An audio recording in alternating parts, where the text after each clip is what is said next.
Com funciona l'àrea de polítiques d'igualtat? L'àrea de polítiques d'igualtat es va crear el 2016, forma part del Departament d'Afers Socials, el 2016 es va reestructurar tot d'Afers Socials i es va crear l'àrea de polítiques d'igualtat justament perquè es va veure que a nivell governamental no hi havia cap plataforma que donés resposta. Llavors, en aquest sentit, s'ha ampliat l'àrea, vam començar amb 3 funcions i ara ja tenim 5. Bàsicament, les funcions de l'àrea són lluitar i fer prevenció en relació a les desigualtats i discriminacions de qualsevol tipus, no solament de gènere, sinó qualsevol tipus de discriminació, també les violències que puguin rebre aquestes persones. Després també treballem el tema de la violència de gènere, tant intervenció com prevenció, la violència intrafamiliar i domèstica, intervenció i prevenció. També treballem el tràfic d'éssers humans, concretament tenim un servei per donar resposta, i també està el servei de persones refugiades, que vam començar atenent a persones refugiades de Síria i actualment s'estan atenent des d'aquest servei les persones d'Ucrània. Per tant, quines diries que són les discriminacions o desigualtats que es pateixen a Andorra? Les desigualtats i discriminacions que es pateixen de manera internacional també, òbviament, afecten Andorra. Aquestes són les discriminacions envers les dones, desigualtats envers les dones, però després tenim els col·lectius que són infància, adolescència i joventut, gent gran, persones amb discapacitat, persones LGTBIQ i persones nouvingudes.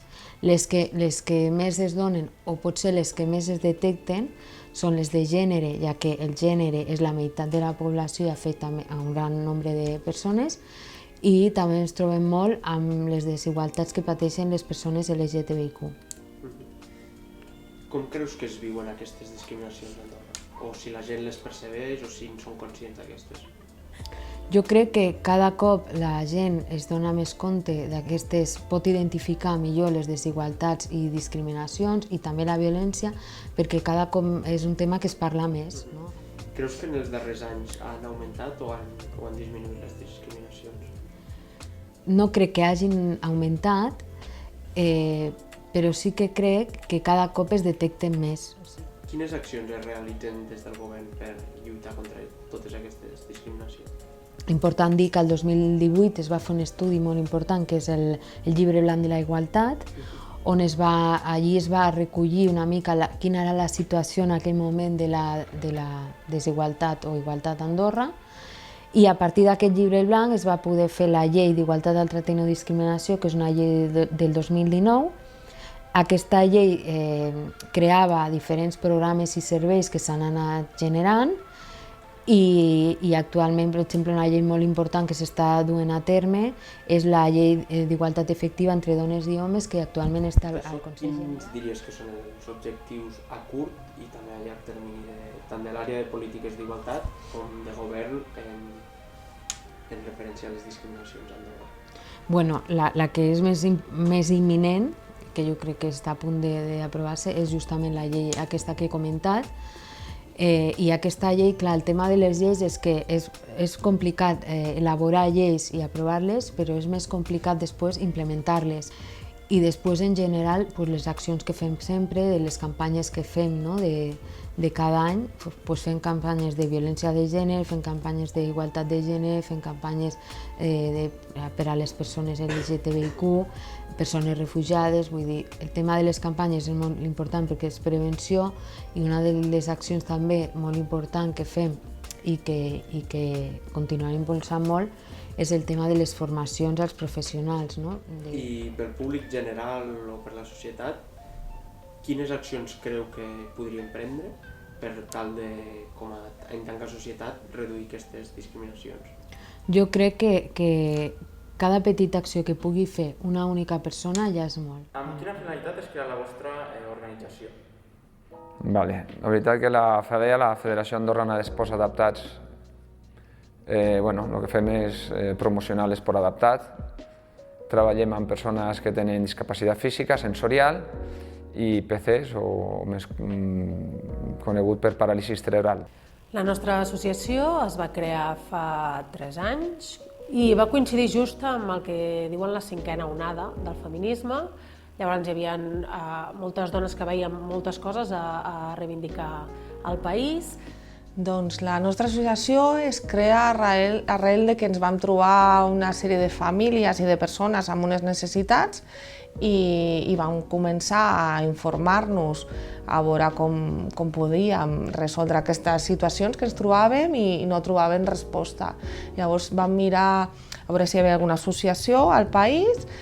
Antigament estava el Som com Som, però estava inactiu i a partir de llavors vam decidir crear Diversant. El vostre col·lectiu, quines discriminacions pateix a Andorra? Nosaltres, en l'àmbit que treballem esportiu, no ens hi trobem aquests problemes, però sí que és cert que nosaltres treballem a nivell esportiu. Llavors tenim tot el suport i tota l'ajuda de les entitats, de govern, dels comuns, de les altres federacions. Quines discriminacions pateixen les dones a Andorra? Les dones pateixen moltes discriminacions a Andorra, com arreu, però n'hi ha una en concret que fa que Andorra estigui per darrere dels països veïns, per exemple, que és la penalització de l'avortament, és a dir, és una penalització d'un dret fonamental. De tota mena, o sigui, per començar hi ha molts prejudicis, o sigui, a l'imaginari social de les persones encara hi ha molts estereotips. Per altra banda, hi ha moltes dificultats ja a nivell de discriminació, concretament amb les persones trans. Hi ha un buit legal que no reconeix que hi ha persones que són trans i no poden canviar la seva documentació, poden patir, som més vulnerables a l'hora de patir discriminacions laborals. Com han anat evolucionant les discriminacions al llarg dels anys? Han augmentat o han disminuït? Jo crec que hi ha una falsa idea que hi ha menys discriminació i la discriminació hi és i s'avança molt a poc. Ara, actualment, el Consell General està treballant amb una llei per acabar amb que representa que és per acabar amb aquesta discriminació entre dones i homes, però encara és una llei que deixa molts camps oberts. Jo penso que ha evolucionat a millor, evidentment. O sigui, la societat és més oberta, més avançada, hi ha més garanties, però encara queda moltíssim per fer. A nivell d'escoles, penso que s'està actualitzant molt, a nivell educatiu, a nivell legal pensem que també s'ha anat avançant, però encara també falta a nivell social. La pròpia societat és la que ha de ser inclusiva i ha de respectar la diversitat. Com ajuda la vostra feina a que es sentin inclosos dins de la societat i que no es sentin al marge? Nosaltres penso que vers l'esport el que podem fer és dinamitzar la vida de la gent, que després d'una lesió els hi costa molt engegar i tornar a la vida i tornar amb les noves condicions que es troben i costa moltes vegades i moltes vegades ho arrastren durant molts anys perquè és una nova realitat. Moltíssimes.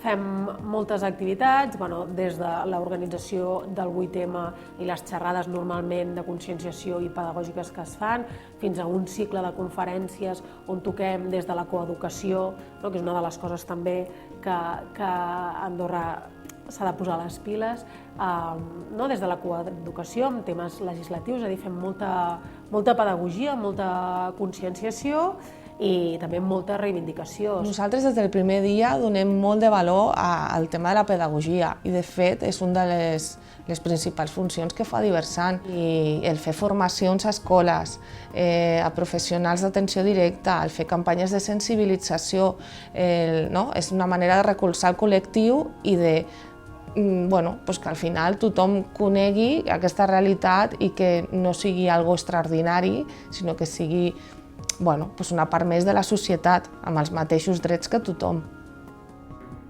Per tant, quins són els objectius de la vostra organització tant a curt termini com a llarg termini? A curt termini, és el present, és el que portem fent fa molts anys, que és promocionar l'esport adaptat a tots els nivells. I en un futur el bo és que arribéssim a tota la gent que es troba en aquesta situació, en una nova situació, i poder-li donar tot el ventall d'oportunitats. A llarg termini seria la zero discriminació, arribar a la igualtat de gènere, que sembla una utopia, a curt termini sí que és que hi hagi una consciència real de que i una acceptació, primer una acceptació de que la discriminació existeix, perquè si no acceptem que la discriminació existeix és molt difícil que hi hagin canvis, no?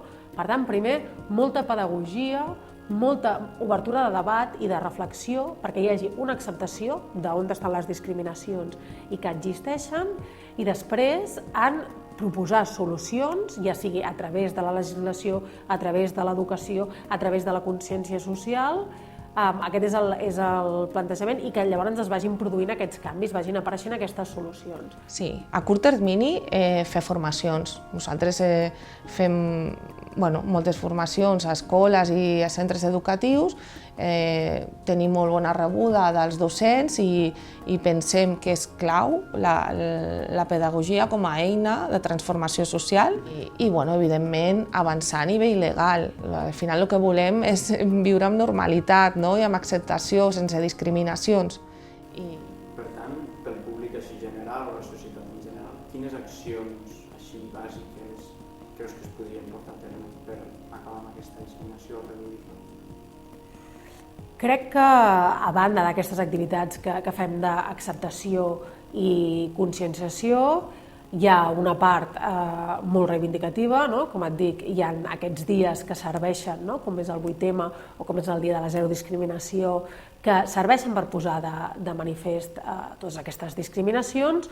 El dia a dia crec que és útil que hi hagin això, campanyes sobretot de conscienciació. La gent s'hauria d'interessar i d'apropar-se més, perquè aquest nano que està a Escaldes, per exemple, nosaltres vam començar després de la pandèmia o abans a anar molt als espais d'Escaldes, perquè donen un forfet, que et donen moltes activitats, i al principi vam notar reticències perquè la gent ho desconeix. Jo crec que sí, que hi ha una sensibilitat cap al nostre col·lectiu. El que passa que no deixem de ser un col·lectiu que encara per molta gent és un tabú. I això fa que costi més. Considera que des de les institucions, des de govern o des del Ministeri d'Esports s'haurien de prendre més mesures o tal com està ara la situació ja és suficient? Per proposaria que féssim algunes campanyes com hem fet l'any passat o buscar alguna cosa de fer arribar a la gent o activitats que tothom pugui fer. A les institucions, com a membre d'Acció Feminista, els demano el que demana l'associació des de bon principi, i és que sigui el poble el que té la seva sobirania. Llavors, si realment i que es compleixin, no només la sobirania, sinó que es compleixin amb els drets fonamentals.